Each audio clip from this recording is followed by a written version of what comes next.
They've been incarnations of our sublimated desires, you know. They've been sort of embodiments of our sexuality, of our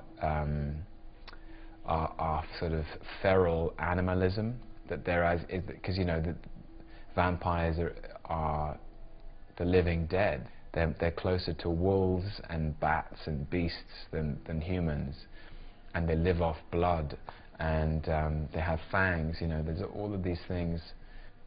And Jim was taking something that was very popular and making it his own, and making these vampires, Adam and Eve, he was basically making them artists.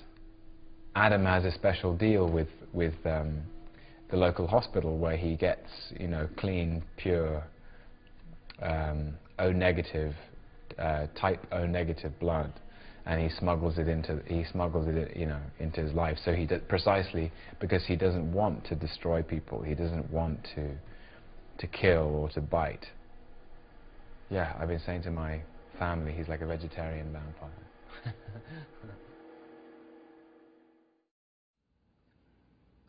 Talking of delicious, I have a surprise, an experiment. That doesn't work, by the way. No, it does. I pegged it in.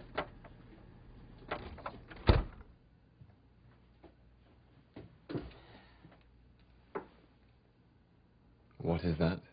Oh, negative. That's delicious.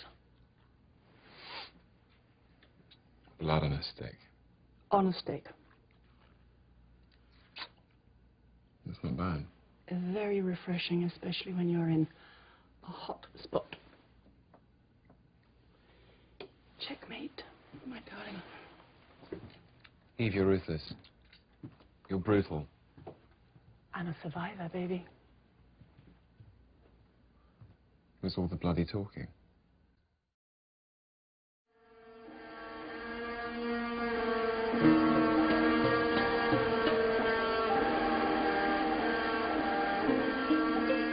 I'm 3,000 years old, so I'm pretty evolved.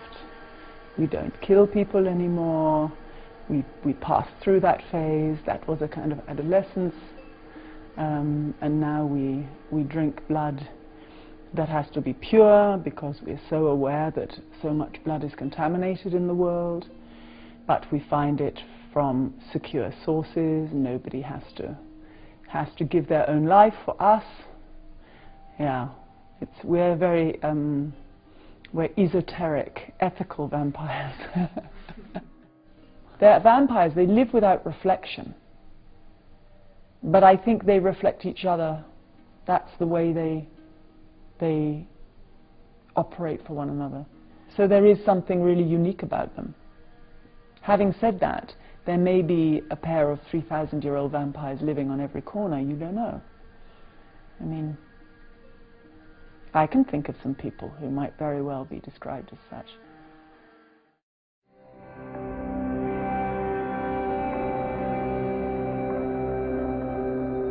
The three of them are sort of like their own strange vampire family. They're almost like animals. And I think that that was sort of the best piece of information for me from Jim, and from, you know, that everybody was working at the same time, that they're sort of more wild and more like animals, and that's useful for me, for Ava. And I think Ava's sort of like a lion cub or something. She's just sort of wants to play and, I don't know, have fun and react to things as she naturally would, and trying not to eat people is probably like telling a little lion cub not to eat meat or something. So that's sort of how I thought about the vampire element of her character.